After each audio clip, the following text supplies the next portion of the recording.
ذا بينجوين أو البطريق واحد من أهم وأفضل مسلسلات الكوميكس مؤخرا. نجح بشدة في سرد القصة والشخصيات مع أداء مدهش من كل الممثلين وصناع العمل. السلام عليكم، أهلا بيكم، معاكم كريم. في البداية بتمنى لكم يوم سعيد، وتحذير طبعا بالحرق لفيلم باتمان ومسلسل البطريق أو ذا بينجوين. خلينا نعرف الأول مين هو البطريق. أول ظهور ليه كان في فيلم مات ريفز باتمان، وواضح من كام مشهد كده إن هو شخصية متلاعبة ما تقدرش تاخد منه كلمة على إنها حقيقة مسلم بيها. ده غير إن هو ذكي جدا، والأهم من كل ده إن هو ممكن يعمل أي حاجة لو حد حاول بس يسرق منه فلوسه أو يقف في طريقه، لدرجة إن هو هاجم باتمان ذات نفسه لمجرد إن هو ظن إنه هيسرقه. وده شيء كبير جدا نظرا لسمعة باتمان في العالم ده، لأن باتمان في العالم ده شرس جدا وعنيف مع المجرمين. أما مسلسل البطريق فهو بيبدأ من حيث انتهى الفيلم، بعد ما رجل الألغاز غرق مدينة جوثام كلها بالمية علشان يقضي على الفساد، وأول واحد قضى عليه كان كارماين فالكون اللي وفاته فتحت الباب لوجود رئيس جريمة جديد. وهنا بدأ حلم البطريق، ليه ما يكونش أنا، لكنه اتصدم بإهانة حلمه من ألبرتو فالكون وريث عرش فالكون. وهنا عرفنا حاجة جديدة، إن البطريق مش بيتساهل أبدا مع الإهانة، وهو شخصية انتقامية جدا ومش بيسمح لحد إن هو يقف في طريق تحقيقه الهدف، وأي حد هيعرقله مستعد يقضي عليه عادي بطريقة أو بأخرى. لكن خلينا نتكلم شوية عن فيكتور، صديق الرحلة اللي بدأ كدراع يمين للبطريق من البداية للنهاية. ليه خلص عليه؟ ممكن تعتبر الإجابة بسيطة، والبطريق قالها بنفسه إنه مش عايز خلاص يبقى ليه نقطة ضعف. بس زي ما وضحت قبل كده ما ينفعش نصدق أي كلمة أصلا يقولها البطريق، لأنه مش قادر يكذب على الناس بس، ده قادر كمان يكذب على نفسه ويعيش الكذبة ويصدقها ويعتبرها حقيقة مطلقة. ده كان مستعد يخلي صوفيا تقطع صباعه عادي لمجرد ان هو يكمل في الكذبة ان امه مش عارفة حاجة، مش عارفة ان هو قتل اخواته. يمكن هو كمان مصدق فعلا من جواه ان مش هو اللي قتله، وانهم كانوا يقدروا يخرجوا عادي. لكنها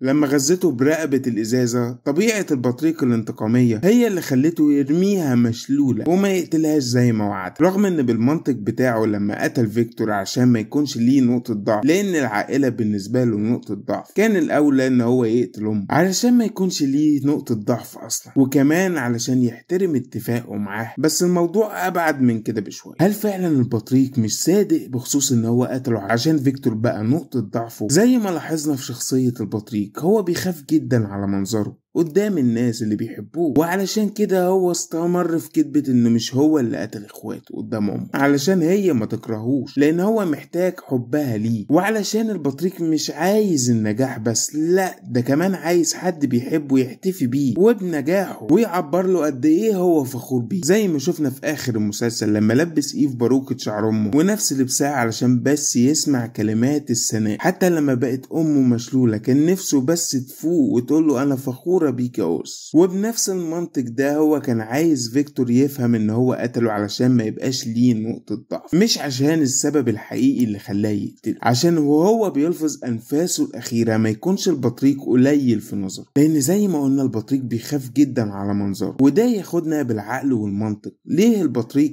قتل فيكتور فعلا، رغم ان احنا شفنا شدة اهتمامه بكل اللي شغالين تحت ايده بما فيهم كل العمال، وان هو كان حلمه ان هو يكون نسخة من ريكس زعيم الجريمة اللي بيحب كل سكان الحي وبيعطف عليهم. بس مش دي الحقيقة، لان الحقيقة دي برضو البطريق بيكذب على نفسه فيها، وزي ما شفنا اكتر من مرة ساعة الجد بيهرب. بس وضحت قوي لما شاف القنبلة في عربية صوفيا، ما حاولش حتى يحذر حد من اللي موجودين، ما صرخش وقال في قنبلة، لا ده خد الجلابية في بقه وطلع يجري. وده بيوضح لنا ان البطريق رقم واحد عنده هو نفسه ومنظره بس على حساب اي حد. بس اكيد في سبب للبطريق خلاه يقتل فيكتور. ايه هو؟ ما هو مفيش حاجة عملها في المسلسل الا وكان ليها سبب. من وجهة نظري البطريق قتل فيكتور لثلاث اسباب، اولهم والاهم لان فيكتور كان صاحب فكر ان كل العصابات تتخلص من زعمائها ويكون القادة من الشباب، فمن جواه كان عارف ان عاجلا او اجلا فيكتور كان هيخلص عليه زيه لان فيكتور عنده طموح. السبب التاني ان فيكتور شاف البطريق في لحظة ضعفه وبكائه على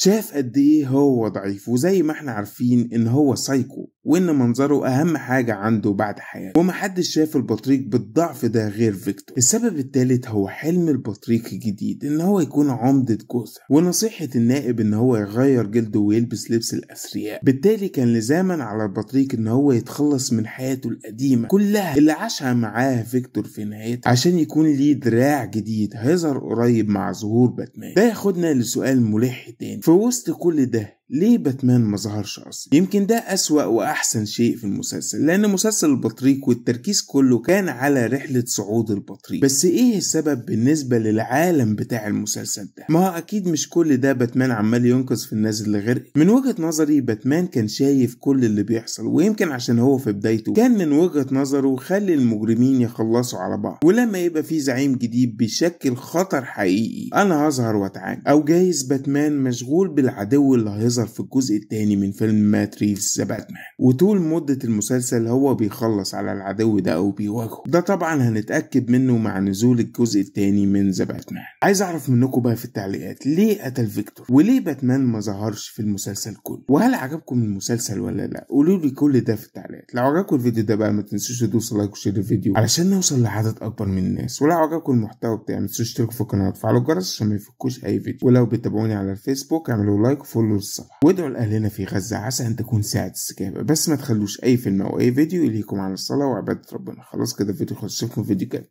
سلام عليكم.